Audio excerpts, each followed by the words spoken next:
Biz үйгө 1 айлык продукттун ордуна дубайский шоколад алдык. Маделен аябай жегим келип атат деди эле. Мейли эме деп алдык. Тренд болуп атканда жеп көрсүн деп. Мен негизи таттууга жокмун. Бирок муну жеп көрөйүн деп атабыз.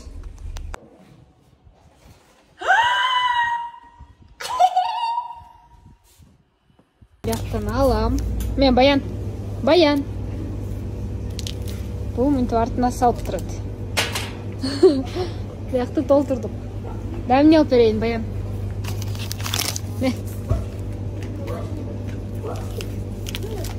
Ушинтип турат. Ой, жерге түшүрүп алды. Түз сал.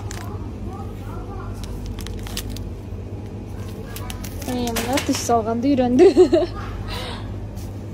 Молодец.